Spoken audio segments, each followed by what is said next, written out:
Well, welcome to the Speak with People podcast. My name is Jason Raitz. I'm excited you're joining us today. Just as a reminder, this podcast exists because words matter, and we believe healthy communication is oxygen for relationships and for our leadership. So whether you communicate one-on-one, from a stage, in front of a team, behind a camera, we really hope to challenge you and encourage you to communicate in healthy ways.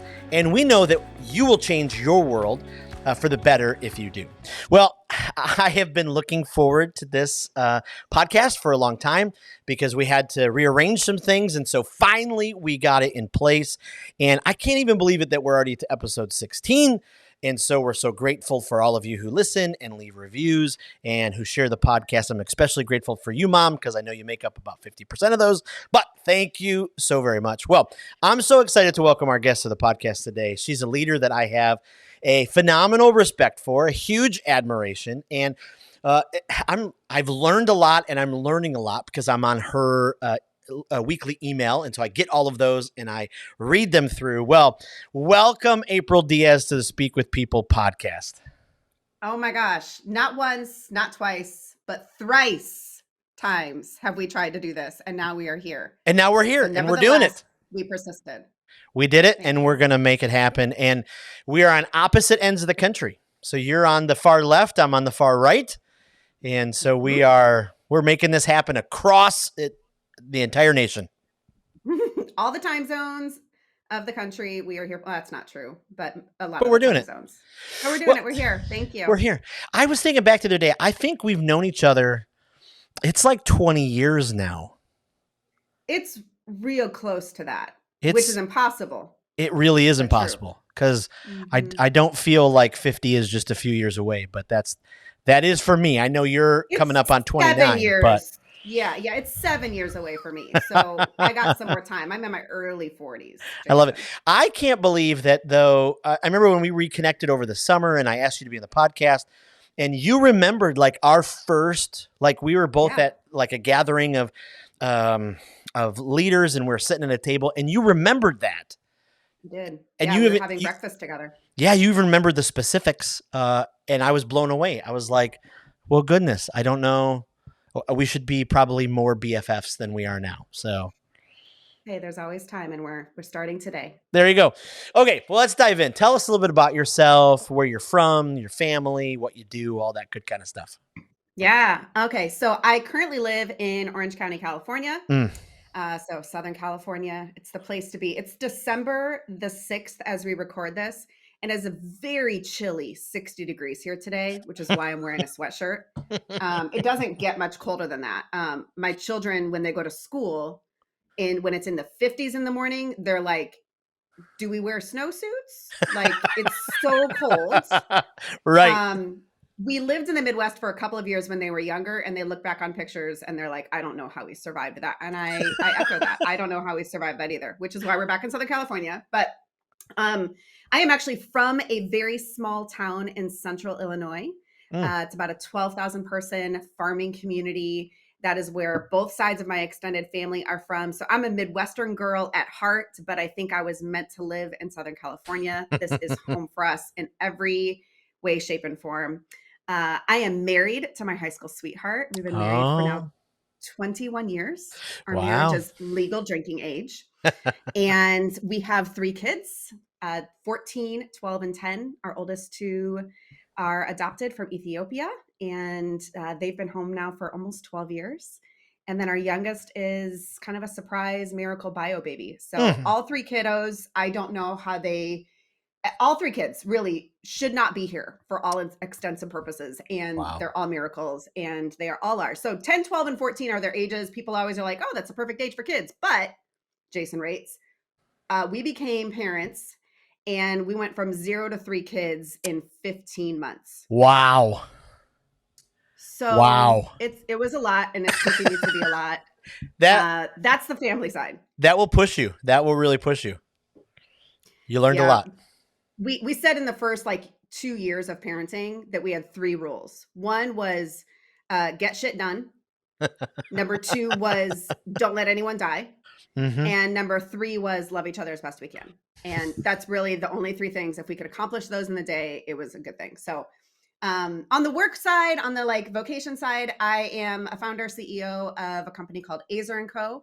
And we're a coaching company for women and for men who are equally committed to smashing the patriarchy and partnering better with women in life and in leadership. So I have been leading, building, creating this company for like 3.5 years now. And it's the greatest adventure of my life. Okay, so you are also one of our speakers at the Speakers Conference in March. And so I know we're still months away, but what's something you're excited about when you think about the conference? I think words matter so much, which is part of your vision as this company. And I very much believe that. And I think that in this moment in time, our words as leaders and as communicators in whatever platform that we have, like you set up the show with, it deeply matters. And we need to be both more mindful of the words that we used, more thoughtful, and more visionary for the kind of world that we want to create. And so I love the thought of this conference. I also love that you have been intentional and deliberate about the kinds of people that you are putting on the stage.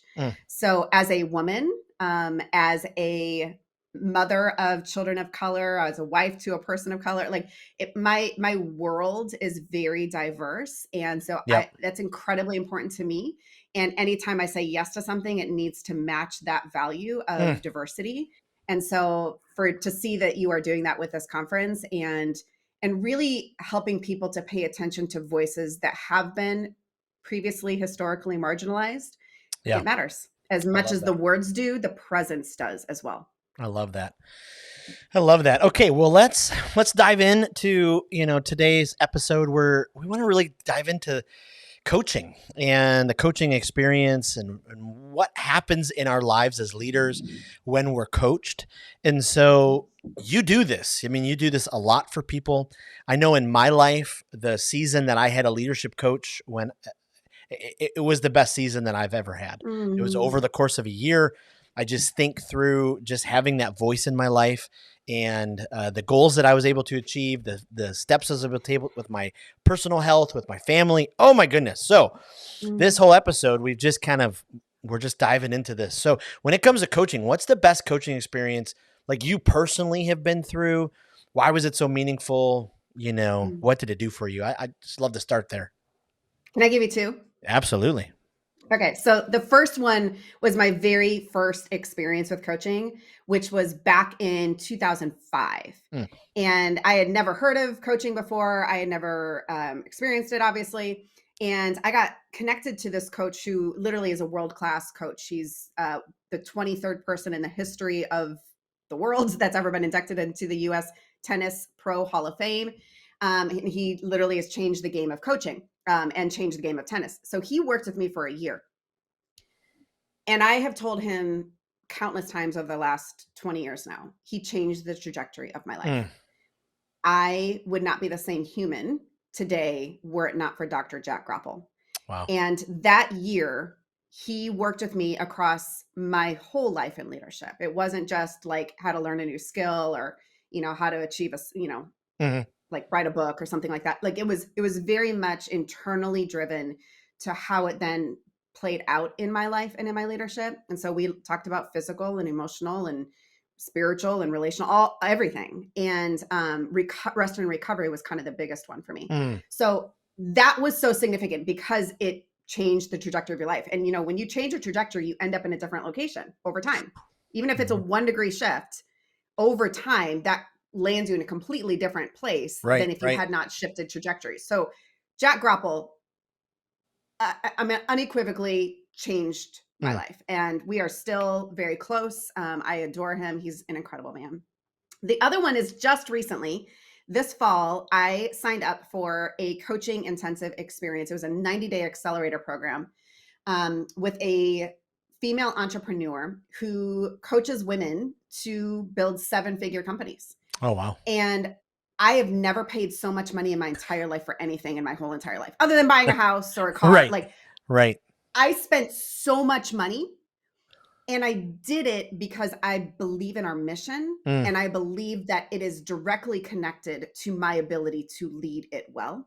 yes. And so it was a 90-day program, and I just wrapped it up a couple weeks ago.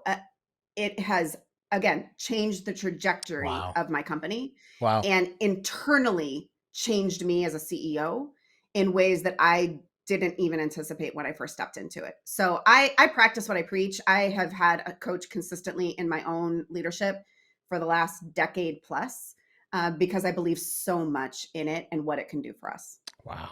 Wow. So why is that? Why is a coach's voice so important in our lives? Like what just makes the difference? Is it because, 95% of the time, I don't know what the percentage is, we're, paying a coach? Is that why we take it more seriously, or what gives that voice so much weight? Yeah. I mean, certainly the accountability and the support is really important. I Yeah. mean, Yeah. that's part of it. I tell people, if you can achieve a goal on your own, don't hire a coach. Like, Right. just get it done. Right. But, you look at, we're about to roll into the next year, and 95% of people fail in their New Year's resolutions within the first 30 days. Jeez. And Wow. it's not because the goals don't matter, or because Right. they don't have enough willpower, or because that they don't have the will. Like, it has nothing to do with all of that. People are set up to fail because they Right. don't have the internal structures and the external structures that will match them to be able to achieve it. So I think why it matters is because we all have internal conversations going on all of the time that are leading us into possibility and into the life that we want to live, or outside of them. And most of the time, those internal conversations are leading us out of our potential and out of what is possible for us. Right. And so a coach isn't just about your future. Like, I think that some coaching gets some bad rap that, like, it's just future oriented or future focused. Yeah. And it is, but it actually, what it does is it helps you to connect differently to your present and Mm. participate differently in the present, so that you can Wow. naturally experience different results for your future. Wow. That's why coaching is so powerful, is it helps you to participate and engage differently today so that you get different results tomorrow.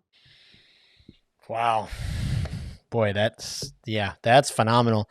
And I just think back to those coaches that I've had in my life, and you just hit it right on the head. I mean, that was the difference, I think about when their voice kind of, came to an end in my life, for a season. Yeah, boy, I really kept that going. Sure. And it was fantastic. And then, life got crazy and everything, kind of happened. So when we think about, a coach communicating with us, um, how does the coach go about communicating with us in ways to help us improve? How do they figure that out, or how are they able to speak into our lives so, we're able to take Mhm. those steps? Yeah. That's a great question. And I think I would first even preface my response to that by saying that coaching really isn't about the coach. Mm, It's about the client. It's about you. It's yeah. about whoever's on the other side of that.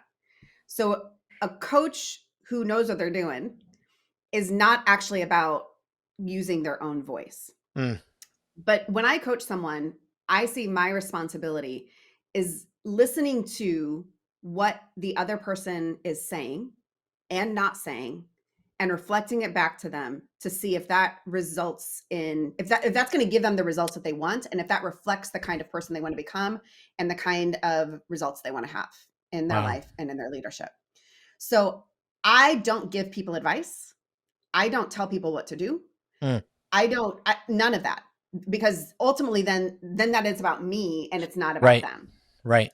But if the client says they want to achieve this goal, my job is to then listen for what it is that they are saying that is either moving them into that reality or moving them away from it. What are the Wow. resistances? What are the self-limiting beliefs? What are the things that are getting in the way, internally or externally, for them actually achieving that? And then we work together to, like, clear that stuff out so that they can move down that pathway with more ease and more joy and more lightness and actually get her done. Yeah. So when you coach someone, do you do it individually? Do you coach? Is there like a cohort, or are there many people involved, or is it primarily just that one-on-one kind of coaching? So I really believe that transformation happens better together. Hmm. I think that we become more of who we've been created to be in relationship. Yeah. So I would say 90% of the work that I do now is coaching in groups because of that reality. Yeah. We also, there's higher accountability, there's higher support, there's higher awareness that happens. We connect and we hear our stories in each other. There's so much that happens in a group context that gets you further down the line faster. So I will predominantly do that mixed with some one-to-one coaching, because coaching is also very permission based and it is very relational. And so in order for you to get the kind of results that you want, I need to be able to listen and hear, and we need to work through your own stuff Right. so that you Right. can actually move toward that faster. So it's kind of a both and, but I would say the driver for me is in a group context so that those relationships can really be the most valuable thing to push you forward. So many people, coach or counselor.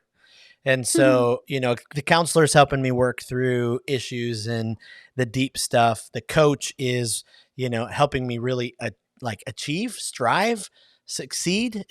Is that where am I on the right path?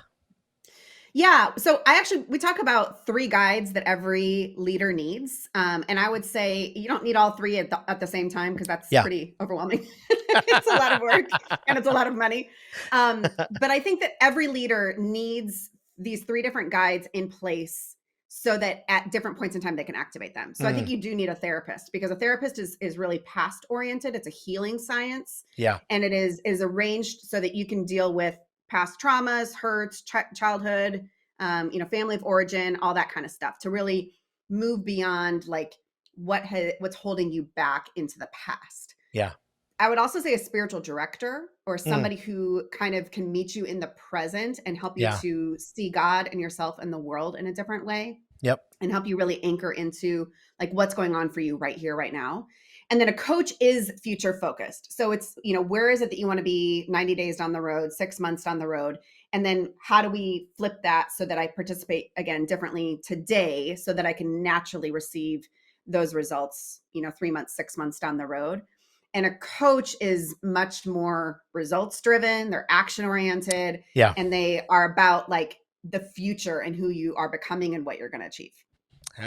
So if you're thinking about coaching and you're not ready for the potential pain or the potential, I don't know what's a better word than pain, but I mean, there's like a season where, every time we grow, right, we've got to move through something. And so if you're like, you better be ready then, right? Like, yeah, transformation is brutal. I mean, right. It's loss, right? It's like saying goodbye to my old self. It's saying goodbye to the way that things used to be, to the old habits, to the things that have held me back, to my stuckness, Yeah. the things that I've tolerated, the excuses that I've settled for, Yep. and going, okay, I'm going to do some things different. And yeah, that can be really hard. But our logo is a picture, like an abstract picture of a butterfly. And really a butterfly becomes that, but it starts as a caterpillar and then it goes into a cocoon. And the cocooning process sucks. It sucks. Right. And that's really honestly what I think a lot of coaching is it's in the cocoon. It's dark, it's scary, you don't know when you're going to get out. You liquefy, become goo, DNA literally changes from a caterpillar into a butterfly. And then there's the freaking breakthrough. Right. So once the butterfly actually is formed, you got to break through the cocoon. You can't allow somebody else to crack it open for you. Like that's actually really shitty coaching, is when the coach does the work for you and like helps you break out of the cocoon. You won't be able to fly if that happens. So you got to bust out of that cocoon yourself so that you're actually able to fly, and you are transformed. You are a completely different being. And I think that's the potential of coaching. But yes, it is hard work. And there are some like real come to Jesus moments. There's some real resistances and lies and previous ways of behaving and engaging in the world that you've got to move through. Right. Which is also why I practice what I preach, dude, because I gotta have some empathy for like what I'm inviting other people into, and for like the work that I'm encouraging them to do. Yeah. It's hard. Absolutely. So what should, someone look for as they look, for a coach? And I think sometimes people are under this like misconception that it's only leaders, or it's only, people who are like out there, they have a big platform. Mhm. I No way. Like this is Mhm. the potential is for every human being. Yeah. Yeah. It's actually one of the myths that I'm hoping to bust with my company Hmm. is previously coaching has really been excluded for like the athlete or for like the white guy in the C-suite. Those are Hmm. really the two people groups that have Right. benefited from coaching. Right. Certainly coaching is for high achievers, high performers, people that like want better levels of success and a breakthrough and all that. Right. But I think about coaching as it is for every single person who wants to become their whole self. Yep. So the first thing that I would say in terms of what to look for is that your coach needs to be certified Mm. and they need to have gone through a reputable process to Mm. become certified.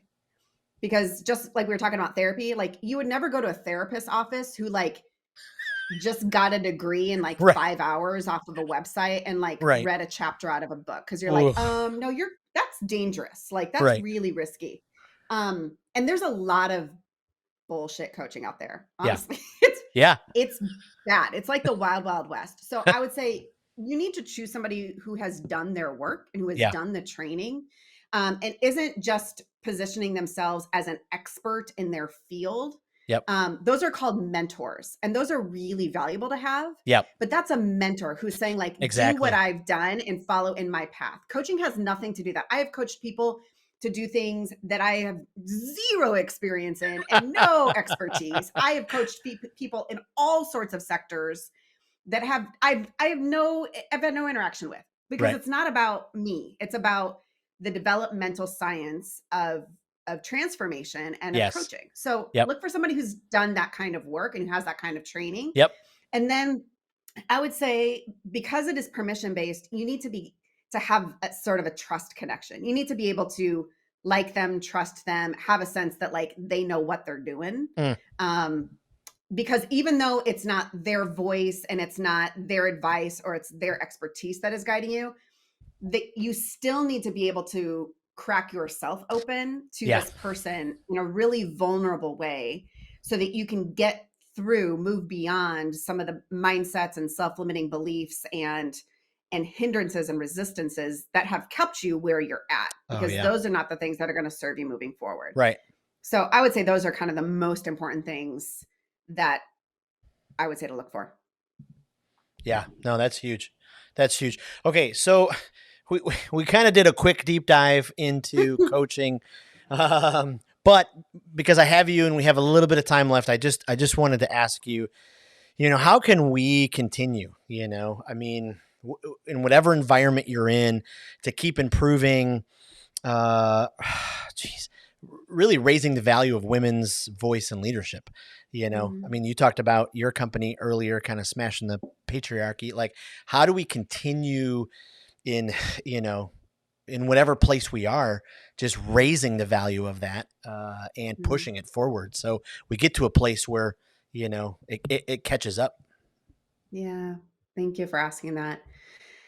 I think one of the most valuable things that we can do, and this is both men and women, is to listen to the voices of women. Mm.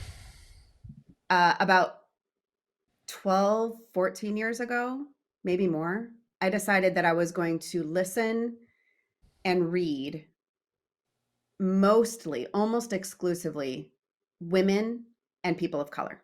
Mm. Because I looked back on my formal education, my college degree, which is formal education, the books that I had read, the podcasts I had listened to, the all of it, and it had been almost exclusively formed by white male voices Yeah. and Christian voices at that. Yeah. And I just went, I think that maybe God is bigger than that. Mm. Not that those were wrong or bad, Yeah. but maybe God is bigger than that. And maybe if I were to even find my own voice in ways that was more true and more whole, I needed to listen to the voices of women. So I think, again, we're moving into 2023. It could be an incredible challenge for the men and women that are listening Yeah. on this white dudes podcast to listen to and to watch and to Right. read a disproportionate amount of voices of women and people of color. Yeah. I think that it would change our views of women.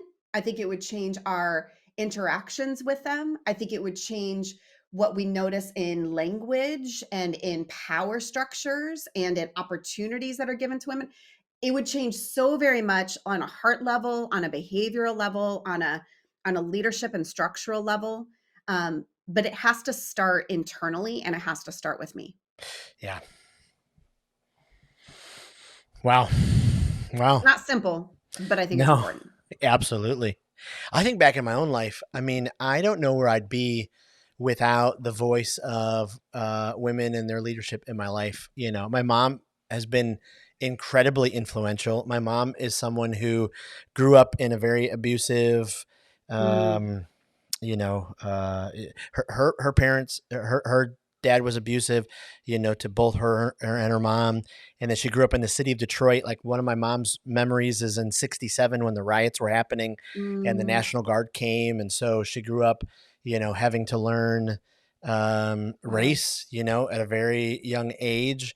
And then her dad was like, "Hey, you're not going to college. That's not what women do," you know? And so she went back. I can remember being 16. My mom is, you know, in school full time, finally got her bachelor's while working full time, then got her master's, then did all of her counseling hours, you know. And so I think back to like, you know, I learned Yeah. so much from her, and it's just her fight, you know, to be able Mhm. to, you know, move forward. And then I barely graduated college. Like I was not the sharpest tool in the shed, but my advisor, Jenny Knowles, like without this Mm. woman's leadership in my life. So I just feel blessed that I've been able to look back Yeah. and go, okay, You're like better for it. yeah, I mean, just like this is, Mhm. you know, this is just incredible. So, you know, So you said a couple of things there, if I can kind of punctuate for ooh, you yeah, or for us. One is it's really important to have those up close and personal connections, encounters with women who are leading, or women who are kind of breaking through those barriers. So you talking about your mom and the importance of seeing that up close and personal, and the struggle and the fight and the breakthrough and the surrender and all of that is really powerful to be able to humanize the experience. yeah, Um, I often hear men when they talk about the leadership or the importance of the voices of women talking almost exclusively about their moms and their wives. mm, And that takes care of the up close and personal. But I would also say like the Jenny Knowles of yeah, your life, like yeah, that is also important yeah, because um you need to be able to learn from and be challenged by and rebuked and encouraged by women that aren't in your family mm-hmm, and that have some leadership and have some power that aren't connected to your family Christmases yep, and your birthday card, you know. And so I yep, think that you highlighted really the importance of both aspects of that, yeah, of those voices and of the influence and the power that we give to women in our everyday life, and then on a broader level. So yeah, thank you for illustrating that. yeah. Absolutely. Whew, my goodness. Okay, last question. And Okay. we're coming, you know, to our time, and we could probably do a whole other podcast on this. But um, you and I, we both have been down the adoption road, Mhm. and so you know, one of the things that you know, you're a little further down the road than we are. You know, we adopted a little boy from kinda China. His name is His name Kai. is Kai. His name is Kai, but he's That works from out well. China. But, you know, he's 8 now, and so, you know, he's figured out, you know, and we haven't been the type of family who's, you know, we're in all these China adopt groups and they're, you know, like they fully immerse, like their family fully immerses with the culture of China and, you know, all the, we really haven't taken that approach, but, you know, he and I talk about, you know, and we watch kind of our gotcha video, you know, or gotcha, Mhm. family day video, you know, all that kind of stuff. But I'm just curious with, you know, your road, and especially with your kids with, you know, communicating to them, like Mhm. what have you learned about communicating about your children's birth Mm. parents, and have Yeah. they asked questions, or, you know, like how have you gone down that? Cause this is more, you know, selfish for me, just so, you know, I can learn. Yeah. Oh my gosh. Yeah, we could have hours of conversation about this. Maybe in Florida when we Yes. come together in March for the Yes. conference. The first thing that I would say is that we've told our kids actually since day one, your whole story matters. Mm. Your story mattered before you became Diaz's, Yep. and it deeply matters to us, and it matters deeply to God. And so in that, we have also said since day one, before they could even understand it, you can always ask us anything, and we will tell you the 100% truth that is appropriate for your age at the time. Yep. And so I remember my son, who is 14 now, he was 5 years old the very first time that he asked about his birth mom. And he was having some memories and he couldn't quite put it together. He couldn't quite make sense of it. And he crawled up in the bed and we started talking. And I sobbed with him, like curled up in my lap, curled up on my chest. And we just talked about his birth mom, and we talked about his birth story and his birth family and his culture and where he came from. And I mean, we talked, 5 years old. We talked for about 45 minutes that night. And it was past his bedtime. Our kids have those stories living within them. Yeah. And so we have been very, very deliberate about affirming their whole story, and that it all matters, that it's all important, and that we will answer anything. And so our kids both know now their entire stories. They've asked a ton of questions along the way. And they are becoming, they're teenagers now. And so they are becoming more aware of their identity and their place in the world, and what they are here for in the world, and why their mom is white and their dad is brown, and their other brother looks like their mom, like to a T. Like they're very aware of all of those things. Right. And so we're also really aware and proactive with our language around like each of our kids having a really special and unique place in our family. Yes. And none of our kids share blood, like no biological relationship. Right. And like that a family is still a family because of how God forms it and because of how we belong to each other.